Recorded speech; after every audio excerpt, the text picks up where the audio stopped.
선교사반 주간으로 진행되고 있습니다.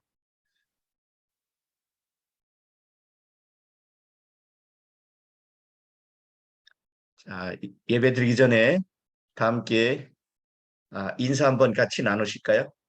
사랑하고 축복합니다. 사랑하고 축복합니다. 축복합니다. 다시 한번 하실까요? 우리 어느 모든 분들 사랑하고 축복합니다. 사랑하고 축복합니다. 축복합니다.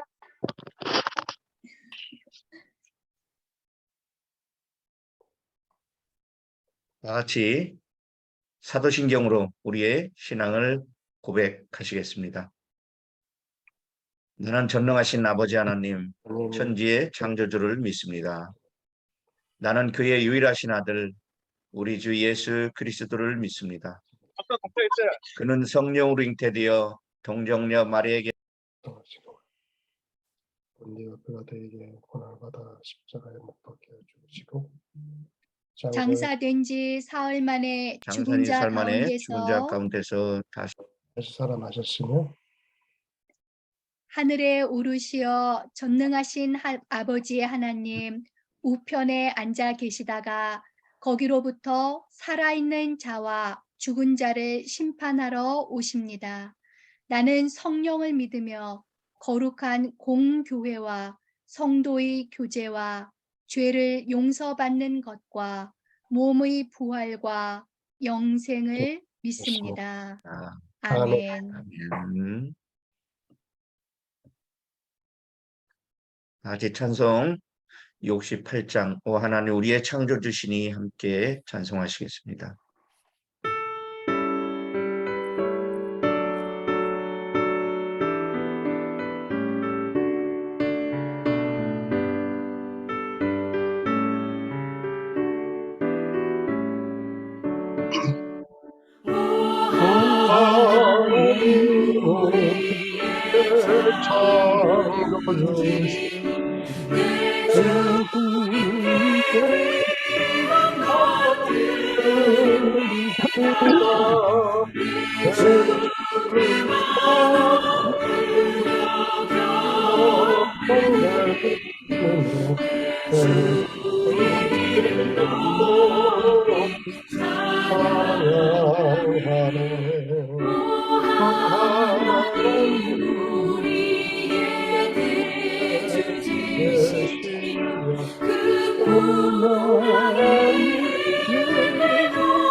이 시간에는 유성환 국장님께서 기도해 주시겠습니다.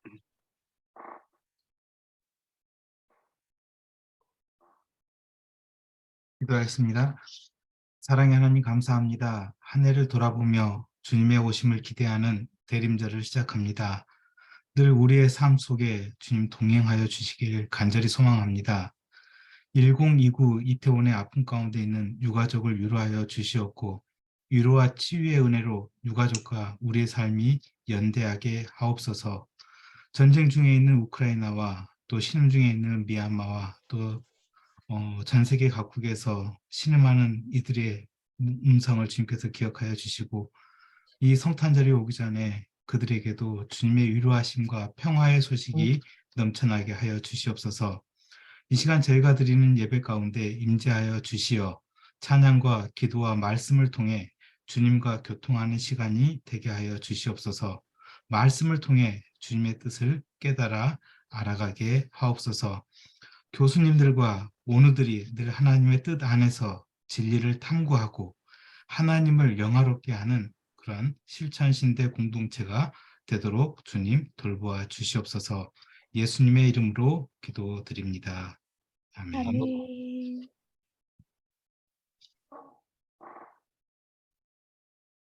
이 시간에 성경 말씀 보겠습니다. 성경 말씀은 에베소서 4장 1절부터 6절까지 말씀입니다.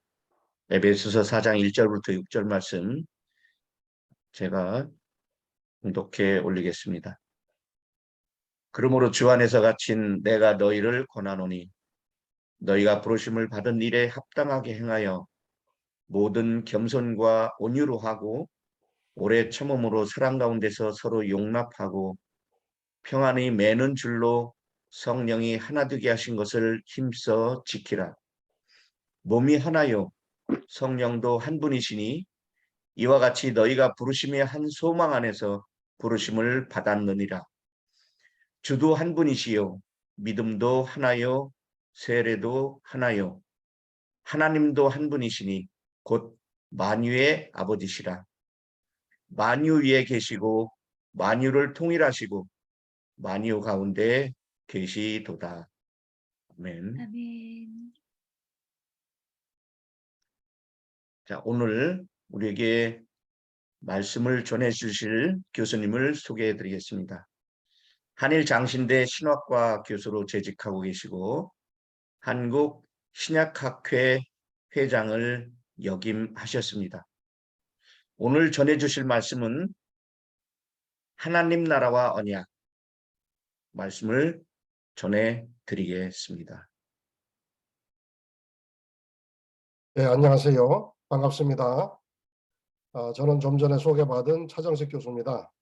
우리 실천신학대학원대학교 여러 원우님들, 또 교수님들, 직원선생님들 이렇게 온라인 공간이지만 만나 뵙게 돼서 정말 반갑습니다. 그리고 또 이렇게 하나님 말씀으로 같이 교제할 수 있는 기회가 돼서 이렇게 초청해 주셔서 너무 감사합니다.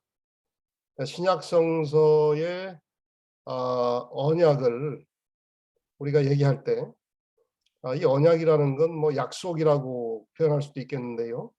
그 언약의 출발점, 기초를 한마디로 요약하면 예수 그리스도다라고 할 수 있겠습니다.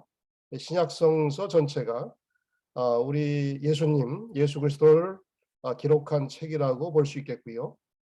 그래서 그 예수님의 삶과 죽으심 또 부활을 압축하는 단 하나의 메시지가 있다면 그것은 하나님 나라다 또는 천국이다라고 말할 수 있겠죠. 이 하나님 나라라는 것은 우리가 배워서 잘 알지만 하나님께서 친히 왕이 되셔서 역사를 주도하시고 이 땅을 통치하신다라고 하는 메시지가 되겠지요. 예수님의 사역을 보면은 모든 이 땅의 족속을 아우르는 그런 거시적인 맥락에서 하나님의 이 왕적인 통치를 전망하시고 또 선포하신 면도 있습니다만 또 많은 경우에는 예수님의 공생의 3년 기간을 훑어보면 구체적인 한 사람을 대상으로 구체적인 사랑의 실천에 집중하셨던 걸 볼 수 있습니다. 마가복음의 70%를 차지한다는 치유기적 이야기를 한번 보세요. 거기 보면 이 땅에 살면서 여기서 치이고 저기서 다치고 또 이런저런 구조적인 질곡 속에 많은 학대와 박탈을 경험한 이 고난받은 그 백성들, 망가진 생명들, 병든 생명들을 주님께서 일으켜 세우시고 또 고쳐주시고 회복시키는 일에 집중하셨음을 볼 수 있죠. 또 마가복음 4장과 마태복음 13장에 보면 이 하나님의 나라 또는 천국이 비유로 설명되어 있는데요. 거기 보면 그 갈릴리에 살던 그 백성들이 농사짓는 현장, 또 물고기를 잡는 현장, 그리고 장사하는 그 현장, 또 부엌에서 날마다 식사를 준비하며 빵을 만드는 이런 다양한 일상생활의 이 특별히 노동의 현장을 배경으로 소박한 메시지로 나타나는 것을 볼 수 있습니다. 여기에 감춰진 하나님의 나라 또는 천국의 비밀이 있다는 것이죠. 그 비밀은 멀리 있지 않고 또 거시적으로 공중에 구름 잡는 차원의 어떤 그 추상적인 개념으로 존재하지 않고 매일 우리가 숨 쉬면서 살아가는, 또 먹고 마시면서 살아가는 그 삶의 평범한 일상 가운데 발견할 수 있고 또 깨달을 수 있고 우리가 누릴 수 있는 또 그 소중한 가치를 깊이 우리 내면에 간직할 수 있다는 걸 보여주고 있습니다. 예수님의 사역에서 보면 뭐 죄인들과 또 세리들과 이렇게 다양한 부류의 사람들과 먹고 마시는 현장이 종종 등장합니다. 그리고 그 천국에 대한 비유로 잔치자리, 무슨 혼인잔치라든지 이런 식의 잔치, 아니면은 풀밭 위에서 많은 사람들이 앉아서 함께 식사하는 뭐 오병이어의 기적이라든지 이런 그 먹는 자리로, 잔치 자리로 비유된 것을 볼 수 있는데요. 이것 역시 우리의 언약이 일상성을 반영하고 있는, 일상성을 품고 있는 그 뜻을 엿볼 수가 있겠죠. 예수님 다음으로 신약 성경에서 비중 있는 인물이라고 할 수 있는 분이 사도 바울이겠죠. 이 사도 바울은 예수님의 십자가 죽으심과 부활하심과 또 앞으로 재림하시리라는 이 약속을 부여잡고 그 예수님을 통해서 주어진 하나님의 새 언약이 유대인들을 위한 복음으로만 한정될 수 없다라는 확신을 가지고 이방인들에게 나가서 복음을 전했습니다. 그리고 우리의 구원이 율법의 행위가 아니라 예수 그리스도를 믿는 믿음으로 모든 사람들이 믿음으로 의롭게 된다는 그 이신칭의의 구원을 얻을 수 있다고, 그것을 복음의 핵심으로 선포한 걸 볼 수 있습니다. 이것이 옛날에는 가능하지 않았는데 예수님이 이 땅에 오시면서 또 십자가의 대속의 은총을 보여주심으로 하나님의 은혜로 가능해졌다는 겁니다. 그래서 누구든지 예수님의 이 대속의 은혜를 믿고 또 부활의 소망을 품고 살면 차별 없이 구원을 받으리라고 하는 이런 보편주의적인 복음을 선포했던 것입니다. 이런 바울의 이신칭의 복음이 이 땅의 역사에 뿌리내려가면서 아무런 장벽이 없었던 게 아니었지요.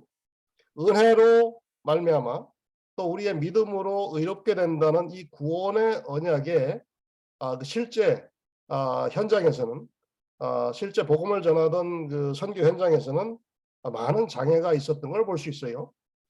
그리고 우리가 바울 서신을 좀 입체적으로 분석하면서 읽어보면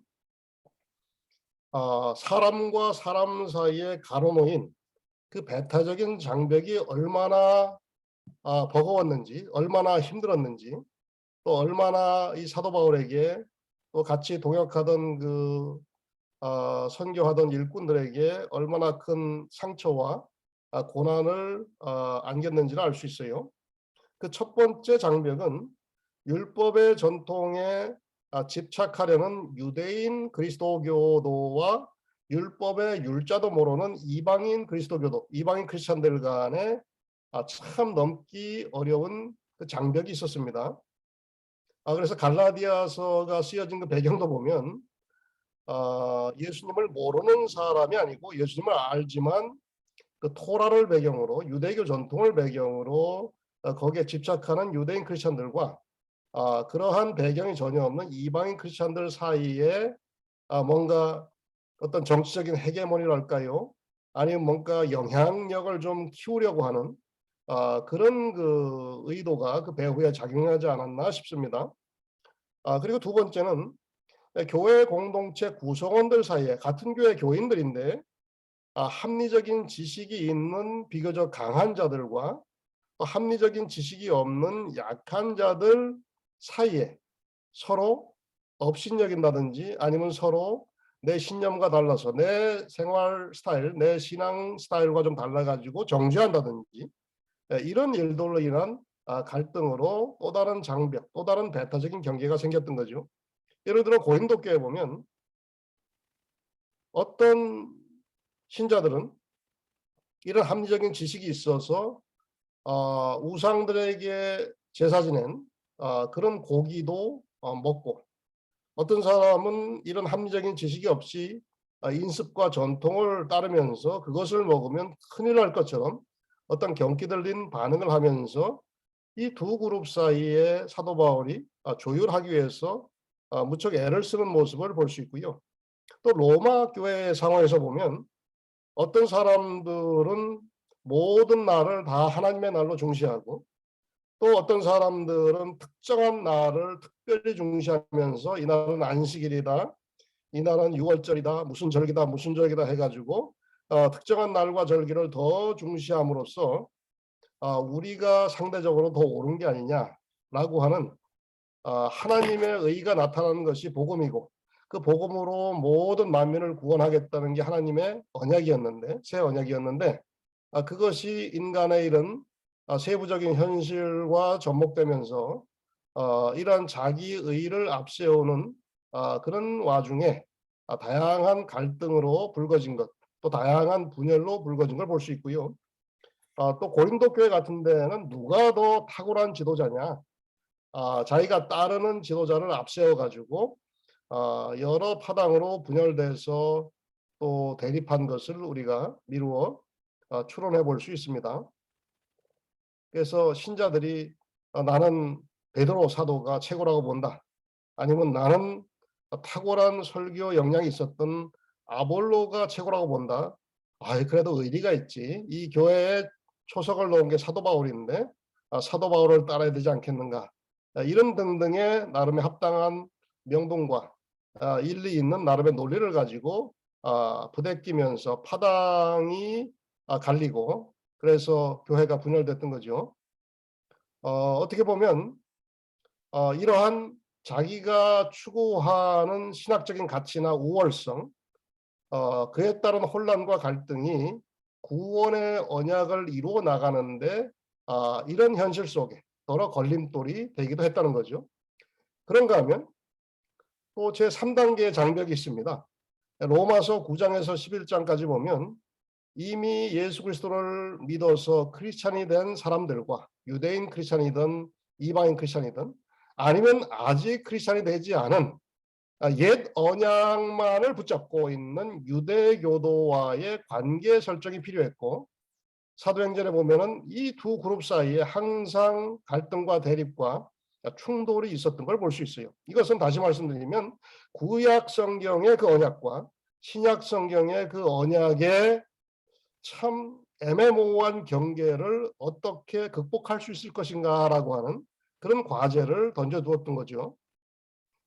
그리고 사도 바울의 고민, 끊임없는 고통과 근심이 있다고 하지 않습니까? 아니, 하나님께서 언약 백성으로 이스라엘 민족을 불러주셨는데, 저들을 먼저 세워주셨는데, 예수 그리스도의 새 언약이 왔으면 제일 먼저 환영하고 자신의 언약을 갱신하고 그 복음을 받아들이고 깃발 들고 앞서서 그 복음을 전파하는 선교 일선에 섰어야 마땅한데, 아니 이 사람들이 왜 이 새 언약의 복음을 전파하는데 앞장서서 사사건건 회방하고 반대하고 핍박을 하는가.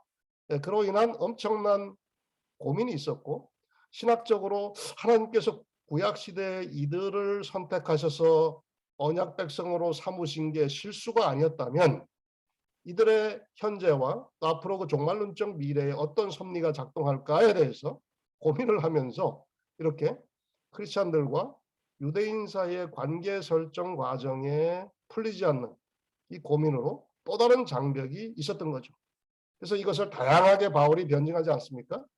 뭐 예레미야의 토기장의 비유 또는 참 감람나무와 돌 감람나무의 비유도 말씀하셨고 또 시기와 질투의 원리를 통해서 이방인의 충만한 수가 구원에 동참하고 그것에 자극을 받아서 이 이스라엘 백성들이 분발해서 그 시기심으로 분발해서 그들 또한 언젠가 이렇게 구원의 충만한 수에 같이 동참하지 않겠냐. 이런 다양한 방식으로 변증을 하면서 11장 26절에 모든 이스라엘이 구원을 받으리라는 낙관적인 전망을 거기에 띄우고 있지 않습니까? 그런가 하면 이신칭리의 복음과 그 복음을 담은 구원의 언약이 로마서 8장에서 보면 인간 세계에서만 국한되지 않고 모든 피조물로 확장되어 가는 것을 볼 수 있습니다.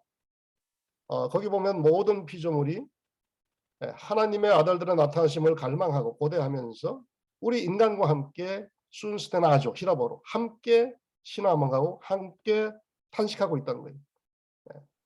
그 썩어짐의 종로로 타는 데서 벗어나서 영광의 자유에 이르기 위해서 우리 주변에 말 못하는 동물들, 식물들, 온갖 피조 만물들이 우리와 함께 탄식하고 우리와 함께 신음하고 있다는 거예요. 그래서 이 복음서에서 보면 동네 잔치, 갈릴리 시골에 농사하고 장사하는 그 현장과 함께 연상되던 하나님의 나라가 이렇게 구원의 언약, 그 지평을 확장시켜 나가면서 인간들 사이의 경계를 넘었습니다. 그래서 누구든지 그리스도와 합하여 세례를 받는 자는 남자와 여자의 차이가 차별을 만들지 않고 또 노예와 자유인 사이의 사회 경제적인 신분과 계급의 차이가 또 다른 차별을 만들지 않고 또 유대인과 헬라인 사이의 이런 배타적인 장벽 그 차이가 어떤 차별을 만들지 않고 뭐라고 말씀하세요? 다 하나다. 이런 성적인 차별의 경계, 사회 경제적인 신분 계급의 차이와 그 경계, 민족과 민족의 종족적인 경계와 그 차이, 이 모든 장벽을 넘어서 하나님의 구원의 언약이 점점 더 보편주의적인 지평으로 확장되어 가고 뻗어간 것을 볼 수가 있습니다. 그래서 마침내 인간들끼리의 잔치까지도 넘어서 그 언약은 모든 피조물을 포함하는 만유의 구원으로 팽창하고 구원의 하나님이 만유의 하나님으로 자리매김되고 이 하나님께서 우리 아버지가 되시며 무한과 영원을 주관하시라는 분, 영원을 주관하시고 무한한 이 역사와 이 세계의 만물을 주관하시는 그런 분이라는 사실을 확증하게 되었던 것입니다. 그래서 이것이 신약의 언약이 동네 잔치 수준의 하나님 나라의 이런 비유에서 점점 더 확장해서 마침내 만유 가운데 계시고 만유와 함께 계시며 만유를 초월하여 계시는 만유의 하나님의 영원 무궁한 그런 지평으로 이 구원의 언약이 팽창되어 간 모습을 1세기에 나온 이 신약 성경의 텍스트를 통해서 볼 수 있다는 거예요. 그래서 오늘 본문에 그 어떤 클라이막스를 보여주지 않나 저는 생각합니다. 평안에 매는 줄로 성령이 하나 되게 하신 것을 힘써 지키라고 말씀하시죠. 이것은 에베소 교회 개교회에 주신 메시지라고만 볼 수 없겠죠. 일단 에베소 교회 하나됨을 강조하면서 출발은 거기지만 결론은 뭡니까? 이 땅의 모든 교회와 교회 사이의 장벽과 경계를 넘어서 도달한 만유의 하나님의 그 보편주의적인 무한을 향해 열린 그 지평을 말씀하고 있는 거죠. 그래서 그리스도 안에서 만물을 통일하신다라고 하는 말씀도 역시 같은 맥락에서 새겨볼 만한 귀한 말씀이죠. 하나님께서 만유 가운데 만유와 함께 계시고 그리고 만유를 넘어 계시는 하나님이라고 하는 이 말씀. 그래서 모든 만물 만유가 그리스도 안에서 통일되어 그 결과 몸도 하나고 성령도 하나고 우리가 믿고 따르는 주님도 한 분이시고 하나님도 한 분이시고 믿음도 세례도 하나다라. 이 하나됨을 강조합니다. 그래서 우리 하나님께서 우리에게 주신 새 언약은 이렇게 우주적인 지평이 있는 것이죠. 그리고 점차 확산돼 가면서 다양한 차이의 경계를 넘어서 모든 차별을 철폐하시고 하나됨의 그 꼭지점을 향해서 지금도 나아가고 있다는 것입니다. 충만의 그 꼭지점이라고 할 수도 있겠고요. 자, 그러면 이러한 신약의 하나님 나라의 끊임없이 팽창하는 이 지평 속에서 오늘날 우리 기독교, 특별히 저와 여러분이 몸담고 있는 개신교의 이 현주소를 한번 짚어봐야겠죠. 우리가 당면하고 있는 신학적인 위기가 무엇이고 오늘날 교회가 왜 이렇게 무기력하고 자꾸 분열만 되고 있는지, 만유지향적인 이 구원의 언약, 그 지평이 왜 도중에 차단돼 버렸는지, 왜 이렇게 만유를 품어야 할 교회가 왜소해졌는지, 점점 더 갯도화되고 있는 건 아닌지, 만유를 품기는커녕 오히려 역주행하면서 점점 더 동네 골목의 잔치 수준으로 우리 하나님 나라의 비전이 쪼그라들고 있는 건 아닌지 끊임없는 어떤 성찰의 물음이 생길 수밖에 없는 현실 아닌가 싶어요. 그리고 우리가 이 하나님 나라의 새 언약을 통해서 우리의 삶을 통해 우리의 교회를 통해 맺고 있는 열매는 얼마나 풍성한지, 아니면 너무 미약한 건 아닌지 한번 짚어봤으면 좋겠고요. 또 끊임없이 우리 개신교가 교파 분열하다 보니까 우리 예수 믿는 사람의 신앙 고백조차도 한 분 하나님을 믿고 한 주님을 따르고 한 성령에 의지하며 우리가 받은 세례도 하나고 믿음도 하나고 우리 교회 공동체 몸도 하나라고 하는데, 너무나도 쪼그라들고 분열되다 보니까 이 세상의 분열을 치유하고 화목케 하는 그런 화목의 사자가 아니라 오히려 이 세상의 분열을 조장하고 증폭시키는데 깃발 들고 앞장서고 북치고 장구치고 하고 있는 면은 없는가 하는 것입니다. 그리고 2000년간 수많은 신학의 이론과 담론을 우리 신학자들, 교회 지도자들이 생산해 왔지만 그것이 실천의 현장에서 우리의 삶에 접목돼서 얼마나 이 세상을 정화하고 역사를 갱신하며 많은 피곤하고 지친 분들에게 샬롬, 평강과 안식을 선사하고 있는지도 한번 짚어봐야 하겠죠. 그래서 저는 실천신학대학원 대학교 우리 원우 여러분들, 또 거기 존경하는 교수님들 많은 활발한 활동하시면서 빛과 소금으로 애쓰고 힘쓰고 계신다는 이런저런 이야기를 접하기도 하고 또 직접 목격하기도 합니다. 그래서 우리 실천신학대학원 원우님들과 우리 교수님들 또 직원 선생님들께 간단하게 한 말씀으로 권면드리는 것은, 신약 시대의 이 구원의 언약이 어떻게 뻗어나갔는지 그 궤적을 너무 밋밋하게 평면으로 보지 마시고 입체적으로 한 50여 년 또는 100년 가까이 흘러나간 족적을 한번 입체적으로 재구성해 보시면서 우리가 교회 이름으로, 우리 한국교회 역사가 이제 130년이 넘었는데요, 역주행하면서 쪼그라붙고 있는 부분이 무엇인지, 왜 그런지, 자꾸 왜소해지고 갯도화된다면 근본 원인이 있을 텐데 그것을 알아야 또 고칠 수 있잖아요. 그래서 2022년 이제 우리 학기말 맞으면서 또 새로 한 해를 전망하면서 우리 신약성서에서 보여준 이 언약의 비전을 다시 회복하고 그 본질을 다시 포착해서 우리 예수님께서 보여주신 하나님 나라의 비전과 또 그 바톤을 이어받아 사도 바울을 비롯한 그의 제자들, 또 복음 들고 일선에서 목숨 걸고 헌신한 우리 믿음의 선조들의 그 뜨거운 열정과 신앙 고백과 또 그들의 삶의 열매, 신앙의 열매를 우리가 되새겨 보면서 거기서 교훈을 얻어서 회복할 거 회복하고 고칠 거 고치고 반성할 거 반성하고 또 잘못한 거 참회할 거 참회하면서 우리가 서로 끌어안고 만유 가운데 만유에 함께 계시는 만유지향적인 구원의 언약을 내다보면 아직 패역한 이스라엘 백성조차도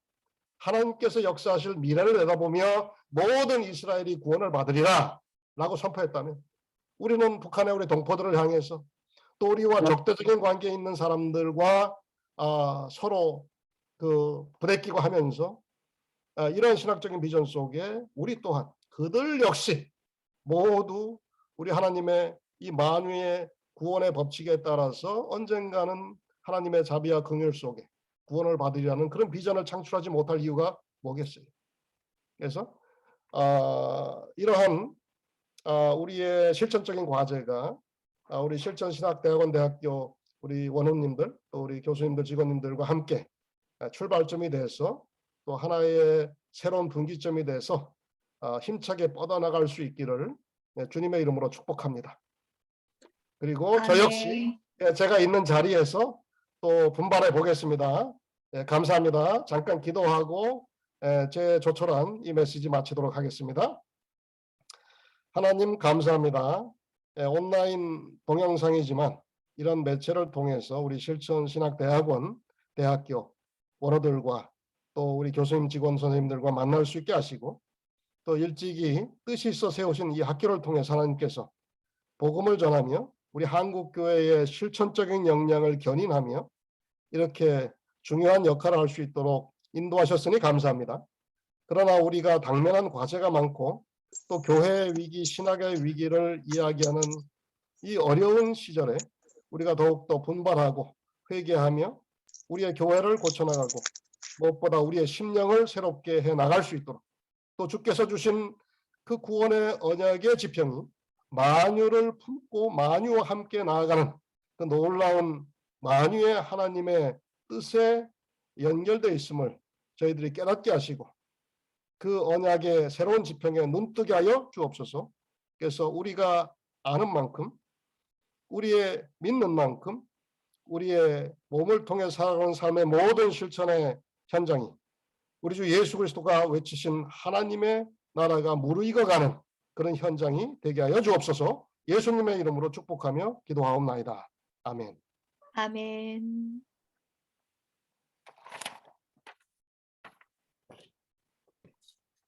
차정식 교수님 귀한 말씀 감사드립니다. 자, 이 시간에는 그 304장 그 크신 하나님의 사랑 찬송 함께 하시겠습니다.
이 시간에는 광고 시간입니다. 네, 이범선 교수님 혹시 광고해 주실 것 있으신지요? 예, 메시지 올렸는데 뭐 특별한 광고 없습니다. 이번에 종강이 계속 이어지게 되겠습니다. 12월 1일 박사 종강이고요. 12월 10일은 석사 평신도반 종강이고요. 12월 12일은 석사 전체 종강입니다. 오늘 차정식 교수님 귀한 말씀 전해주셔서 고맙습니다. 감사합니다. 네, 감사합니다. 우리 차정식 교수님, 제가 존경하는 교수님이십니다. 그리고 목회자들을 위해서뿐만 아니라 또 우리 신학자들을 위해서도 귀한 책 많이 저술해 주시고 또 번역도 해 주시고 얼마나 고마우신 분인지 모르겠습니다. 오늘 저 바쁘신 와중에 또 이렇게 저희 학교에 설교 요청드렸는데 아주 흔쾌히 수락을 해 주셔가지고 또 여러분들과 함께 이렇게 만날 수 있게 되어서 얼마나 감사한지 모르겠습니다. 대면으로 만났으면 더 반가웠을 텐데 또 다음에 기회가 있으리라고 믿고 오늘은 일단 이렇게 그냥 요 정도만으로라도 저희가 너무 감사드리고요. 또 캄보디아에서 지금 이병화 선교사님은 캄보디아에서 지금 사회를 봐주신 겁니다. 저희 이 모임이 정말 국제적인 글로벌한 모임인데 너무너무 진심으로 감사드리고 또 우리 류성환 국장님 감사드립니다. 오늘 선교사반의 주관 정말로 감사를 드립니다. 그리고 우리 모두 학교에서 12월 12일에 만나도록 하겠습니다. 여러분 그날 꼭 같이 만나고요. 또 오늘도 끝나는 시간까지 화이팅입니다. 네. 이 시간에는 음, 오늘 말씀 전해주신 차정식 교수님 축도로 예배를 마치겠습니다. 지금은 우리 주 예수 그리스도의 크신 은혜와 창조주 하나님의 놀라우신 사랑과 성령의 감동감화 교통하심이 실천 신학대학원 대학교에 속한 모든 원우들 머리 위에 또 가르치시며 돌보는 우리 교수님들과 또 직원 선생님들 머리 위에 또 하시는 모든 사역과 또 섬기는 교회 위에 이제로부터 영원까지 함께 하시옵기를 간절히 축원하옵나이다. 아멘. 아멘. 네, 감사합니다, 여러분. 오늘도 끝까지 화이팅입니다. 네, 감사합니다. 차정식 교수님 감사합니다. 감사합니다. 수고하셨습니다. 예, 건강하세요. 수고하셨습니다. 예, 예. 고맙습니다. 네.